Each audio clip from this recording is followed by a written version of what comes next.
No meio do fator complicador de tudo isso, tem o principal. Gerado em laboratório, acidente de laboratório ou não, uma coisa é concreta: esse vírus veio da China. Isso é uma coisa concreta. Há informações que ele vem se espalhando no mundo há muito mais tempo do que a gente sabe. Um regime fechado, que não divulga o que está acontecendo, que o cara que denunciou isso, um jovem médico chinês, curiosamente morreu logo depois de ter anunciado, e dizem que foi de Covid. E também isso aqui não é teoria da conspiração, não, é fato. Primeiro, o vírus surgiu na China. Se escapou do laboratório ou não, não me interessa, mas escapou da China. E a China é responsável por isso, porque ela demorou em avisar que tinha o vírus. Só foi avisar em janeiro e há provas que esse vírus pode estar circulando no mundo desde setembro, outubro do ano passado. Então, esse é o fato. O vírus saiu da China. Se ele foi feito em laboratório ou não, se foi acidente de laboratório ou não, o problema não é meu e nem do mundo. Mas a China deixou escapar. E é problema da OMS que não cuidou do que ela tem que cuidar, que é detectar qualquer pandemia vinda da China, vinda de Marte ou de qualquer lugar. Marte, acho que a OMS não teria jurisdição ainda, porque um dia vai ter. Agora vem cá, seria a frota estelar, aí é o Capitão Kirk. Mas o grande lance é o seguinte, se você pensar bem, o fator complicador é que o vírus veio da China, isso é claro. Escapou da China, isso é claro. A China demorou em avisar, isso é claro. E, de repente, você sai num mundo pós-pandemia em que a China passa a ser a primeira economia do mundo e mais beneficiada pela OMC, que os americanos também não reclamaram quando a OMC protegiu os Estados Unidos contra nós, brasileiros, em vários casos. Aí ninguém dos Estados Unidos reclamou que o protecionismo era todo para o lado americano e nós, brasileiros, inclusive, nos ferramos muito, principalmente no agronegócio em relação a isso. Não só commodities e tudo mais. O Brasil nunca foi beneficiado em nada. É por isso que eu falo que se meter em briga de grandão, grandão só quer ver o dele, não quer ver o nosso. É isso que eu estou falando. Agora, e falei já outro dia também, a discussão interna que o Trump provocou e continua provocando, tinha um desequilíbrio interno. É só você lembrar do Poderoso Chefão.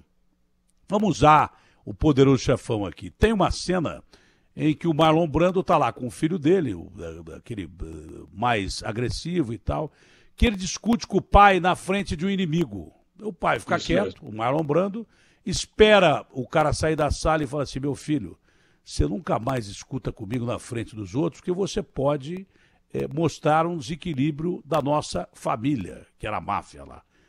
E no fundo, esses caras não ficam longe disso, não. Então, se você demonstra que você está rachado, se você demonstra que há uma divisão interna, meu amigo, os seus inimigos vêm para cima. A Rússia começou a beirar o mar de Bering, começou tudo que acontecia na Guerra Fria, provocar já conflitos entre tropas que eram de coalizão, o que parecia impossível contra o Estado Islâmico na Turquia. Americanos e russos, comandantes, começaram a trocar mensagens mais agressivas e até outro dia estavam em coalizão contra o Estado Islâmico, o que parecia impossível. Por isso que durante grandes pragas o mundo vive barbaridades. Isso aconteceu na Idade Média, quando nós tivemos a peste bubônica. Mas não numa escala como agora, porque nós estamos vivendo uma crise globalizada, porque o mundo é mais globalizado, o mundo é mais ligado. Idade Média era lá, existia a Europa e o vírus matou quase que um terço da população mundial ou mais, entendeu?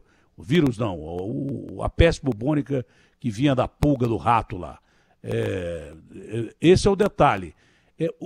Não interessa desequilíbrio nesse momento, mas de parte alguma. Porque se os americanos estão sendo espetados pelos russos, que são a segunda maior potência militar do mundo, e pelos chineses, se houver uma coalizão de russo com chinês e aquele coreano maluco que solta foguete para todo lado, a coisa já começa a ficar perto de uma guerra mesmo. Você entendeu? E isso vai acabar acontecendo se não houver tranquilidade. E por que eu estou comentando toda essa geopolítica? Porque nós estamos no meio desse jogo aí. E não é hora da gente assumir lado de ninguém. É hora da gente observar. Porque se esses caras entrarem numa guerra mesmo, nós estamos ferrados, o mundo está ferrado. Existe uma grande possibilidade de acabar a pandemia, mas de acabar também a humanidade. Porque já dizia o Einstein que a Terceira Guerra Mundial seria disputada com paus e pedras, que não sobraria ninguém sobre esse planeta aqui. Então é bom a gente ir devagar com esses caras aí. Nem a China, nem os Estados Unidos têm como prioridade o Brasil. Nenhum dos dois. Não, nenhum dos dois. A única prioridade deles é comprar o que a gente produz, que é alimento, entendeu? É isso que eles querem. E mais nada. Ninguém é amigo da gente, não. Não vem com essa que temos amigo, que nós não temos amigo. Nessa história não tem amigo. Agora, o pior dessa história é briga entre grandes inimigos que têm poder para destruir o mundo várias vezes. Acho que a leitura é mais ou menos essa, né, Jamil?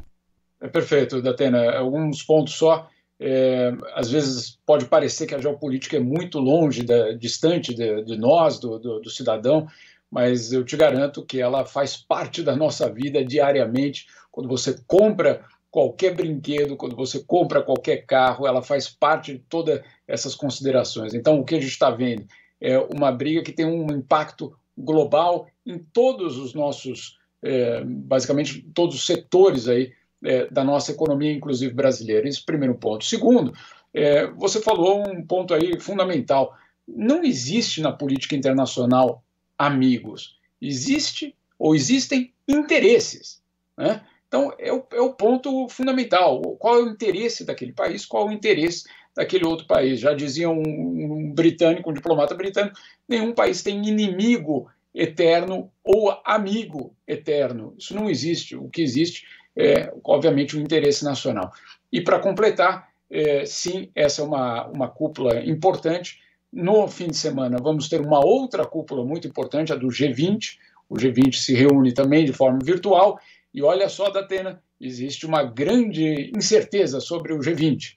Se Trump vai ou não vai participar, né? O que, obviamente, sem Trump é uma cúpula, com Trump é outra. Deveria ter sido uma cúpula para que o Trump apresentasse Biden e falasse: olha aqui, pessoal, Clube dos 20, esse aqui é o meu sucessor, vai assumir aqui o papel de presidente dos Estados Unidos pelos próximos 4 anos e está aqui o bastão passado. Não vai acontecer isso, obviamente, e não se sabe nem mesmo se o Trump vai. Então, toda essa incerteza, obviamente, aumenta a instabilidade internacional. Vamos só lembrar daqueles vários acordos que o Trump desfez, Datena, acordo climático, acordo de migrações, etc. Ele também desfez acordos sobre desarmamento. Então, só para deixar isso muito claro. Isso já não existe mais, né? Os russos voltaram a produzir armas de destruição em massa, isso está claro. Né? Volta e meia o Putin diz que tem um míssil que viaja não sei quantos quilômetros por hora, e isso aí está claro, já foi rompido pela Rússia isso aí, que já está produzindo armamentos de destruição em massa de novo. Né? É por causa do Trump.